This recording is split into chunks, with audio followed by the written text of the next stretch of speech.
Salut à tous, c'est Pang Dacheno, bienvenue sur cette vidéo qui aujourd'hui va parler de génération.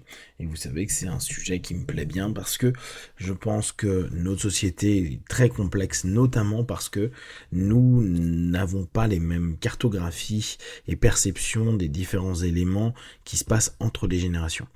Plus le temps passe, plus il y a des nouveaux concepts, des nouvelles idées, des nouvelles façons de fonctionner, des nouveaux comportements qui font que il y a vraiment un décalage qui se crée entre les personnes, et souvent on va dire oui mais c'est parce que les gens sont pas assez ouverts, oui les gens s'intéressent pas à autrui, etc.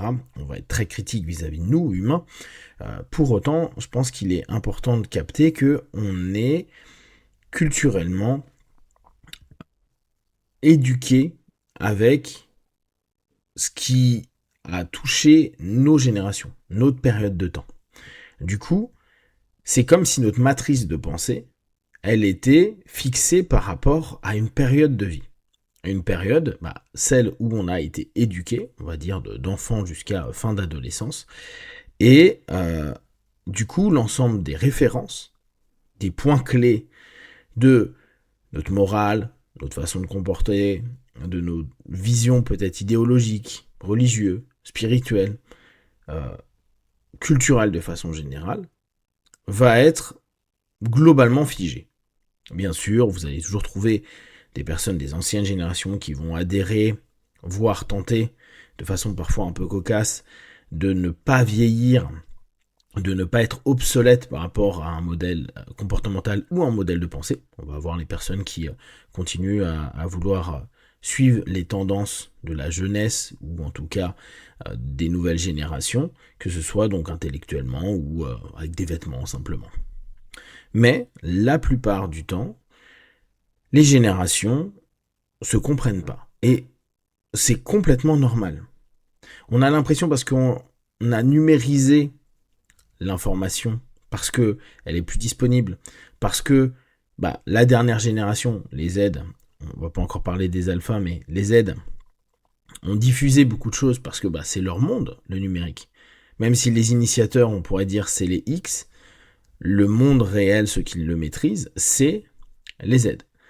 Et parce qu'il y a beaucoup d'infos, parce qu'il y a beaucoup de partage, parce qu'il y a beaucoup de choses, les Z pourraient se dire, on ne comprend pas pourquoi les boomers, pourquoi les X, pourquoi les millennials, ils comprennent pas comment il faut se comporter aujourd'hui, parce qu'en gros, les règles, elles sont là, elles sont posées. Notre façon de voir, notre façon, nos idéologies, nos croyances, nos valeurs, tout est partagé. Et c'est un manque d'effort des anciennes générations que de ne pas suivre les tendances actuelles. Sauf que c'est pas du tout un manque d'envie pour certains. C'est juste que on est, j'exagère le mot, mais programmé. On a une histoire et une conjoncture liée à cette histoire qui était complètement différente d'aujourd'hui. On en parlait hier à l'académie et il faut bien voir que, par exemple, moi je suis un X et je suis plus proche de la façon de penser d'un boomer que je ne le suis d'un Z. Et de même, les Y vont avoir plus de liens peut-être avec des X, mais vont quand même avoir une sensibilité aux Z. Les Z, pour l'instant, ils sont la génération nouvelle qui a du mal à avoir des points de référence et de comprendre les points de référence précédents, bien que, et ça on l'observe aussi, il y a toujours cette recherche consciente et inconsciente d'aller vers ce que le passé a fait pour le transformer. On le voit dans la musique, on le voit dans l'art, on le voit dans la mode, on le voit dans plein de choses. Et ils reprennent énormément de choses, peut-être des boomers ou des X, et ils le mettent à la sauce d'aujourd'hui, avec leurs besoins, leur façon, leurs appréciations des différentes choses. Ce que je trouve complexe et qu'il faut vraiment prendre en compte, c'est que on va prendre un exemple dont on parlait hier que j'ai trouvé vraiment intéressant. Comme je vous l'ai dit il y a quelques temps, il y a 3-4 jours, les X ont beaucoup grandi sous une génération de vannes. C'est-à-dire que, là je vais donner le microcosme que je connaissais, c'est-à-dire des gars, il n'y avait pas de bienveillance, je vous en ai déjà parlé, il y avait vraiment cette notion de vanner tout le temps. La vanne ayant juste pour but, je pense à un rapport social, un rapport, certes, j'allais dire de domination, mais c'était même pas là-dessus, c'était plus de provocation. Provoquer l'autre, comme si c'était un sujet, comme si c'était une manière de recréer du lien. Ce que j'expliquais hier comme étant en fait des strokes, donc en gros des unités de reconnaissance. On se vannait pour se reconnaître. La notion d'attention, de gentillesse, tous ces éléments-là entre potes, mais mâle en général X, ça n'existait pas. Ça veut pas dire que on n'était pas dans des rapports qui étaient ok, c'était juste des rapports, souvent de force, souvent de taquinerie, souvent de challenge à un moment donné. Chose qui, avec les Y, et on en parlait hier, parce que justement, on avait une femme qui est Y, et qui disait, bah nous, on a commencé à être beaucoup plus attentifs, à féliciter les autres, à être dans un côté très gentil, attentif. Et elle disait, elle qui a des cousins qui sont un peu plus jeunes qu'elle et qui sont des Z, elle dit mais les Z, eux, ils sont ultra choux. Ils sont ultra protecteurs, ultra attentifs. Et ça, c'est quelque chose que des boomers m'avaient fait remarquer en me disant c'est fou parce que la nouvelle génération, assez souvent, nous qui sommes âgés, donc les boomers, ils viennent nous voir pour nous demander si on a besoin d'aide, si ils veulent qu'ils prennent leur cabas ou leur truc comme ça. Chose qui était hyper rare chez les X, on le faisait par ce qu'on appelait de la politesse, mais c'était pas par du tout bienveillance. C'était juste, on nous a appris à laisser de la place aux personnes âgées, à chercher à être poli avec les voisins ou les personnes que l'on ne connaît pas, mais il n'y avait pas de notion de il faut être bon pour le monde, faut penser aux autres et tout. C'était on pense à notre petit groupe, ou dans notre groupe on fait que de se vanner, donc du coup c'est un peu dur, c'est un peu rugueux, ça manque de ce que disait la Y, ça manque d'émotions sympas, positives, etc. Alors que c'était même pas un sujet pour nous. Nous, c'était comme ça que les relations se passaient.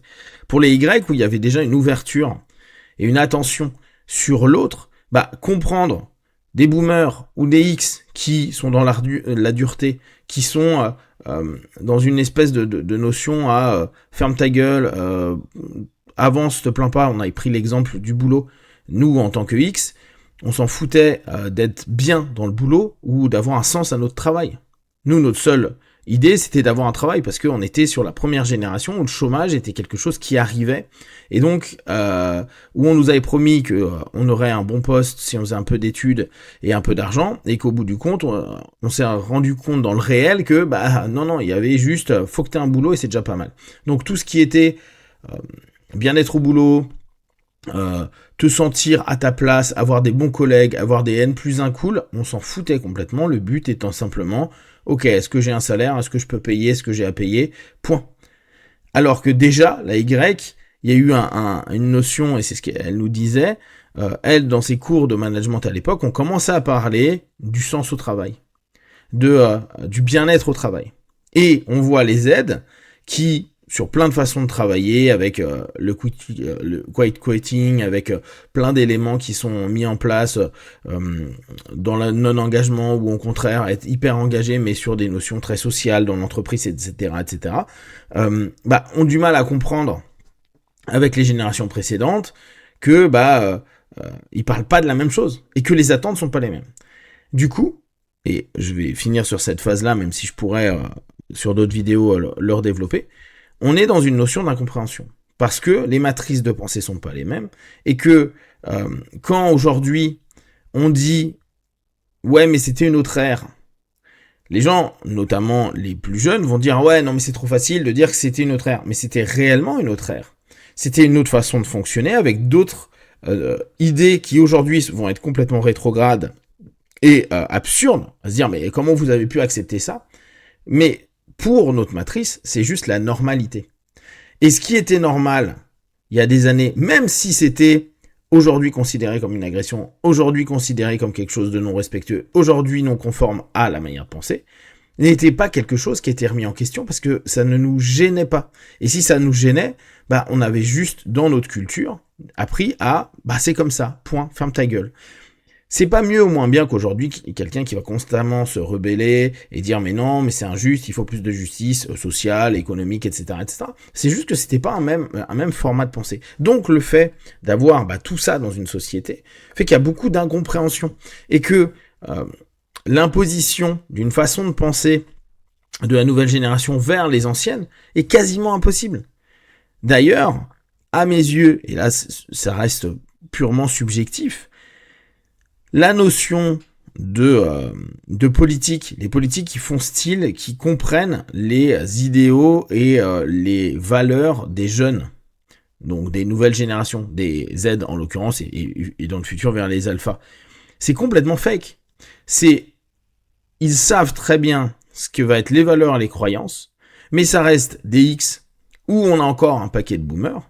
Il y a aussi des Y maintenant, bien sûr, au pouvoir. Et vu que c'est pas la même matrice de pensée, ils se disent juste, ok, on fait un copier-coller des éléments qu'on peut voir, parce que c'est là où il y a des spécialistes de la com, de la veille informationnelle, etc. Et ils vont sortir des mots-clés, se diriger vers des idées qui disent, bon, voilà, les futurs électeurs ou les électeurs que l'on attend, qu'on veut toucher, c'est ça leur sujet.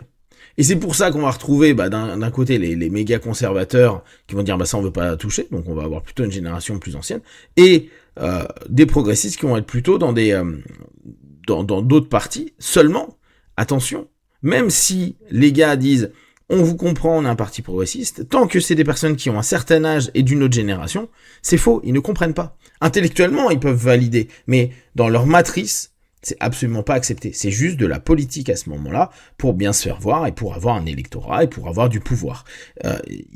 Tout le reste un gros blabla parce que on le voit, c'est hyper inscrit en nous et vous le savez bien, on en a déjà parlé, mais j'ai encore lu une étude il y a pas longtemps.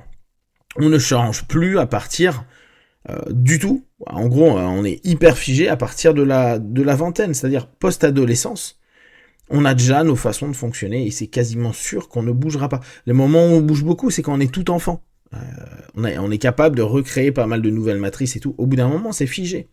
Et du coup, on sera toujours à se battre sur la référence de base, ce que je vous disais hier, qui est l'effet d'ancrage, cette notion où la première façon de faire, de vivre qu'on a acquise reste le point de référence sur toute notre vie, et du coup on sera toujours avec ce fonctionnement-là, que ce soit pour ou contre, mais en tout cas ça restera notre matrice de base sur laquelle il faudra prendre attention. Donc amusez-vous avec les autres générations, de comprendre pourquoi vous les comprenez pas, pourquoi c'est difficile de discuter avec, pourquoi il va y avoir des critiques sur vos valeurs et vos matrices, par rapport à eux, des nouvelles matrices et une autre matrice de pensée, et que c'est normal que il y ait pas d'accord. Parce que c'est juste pas les mêmes airs, c'est pas les mêmes expériences, et ça ne sera jamais plus. C'est juste différent. Et cette différence, elle est hyper compliquée à accepter. Je parle pas intellectuellement, mais au fond de soi, dans ces matrices. Si vous avez des questions derrière, vous les partagez sur Facebook, YouTube, j'y répondrai le plus rapidement possible, comme d'habitude. De tout ce que je propose, ne prenez que ce qui est bon et juste pour vous. Testez, observez, analysez et concluez. Be one, ciao.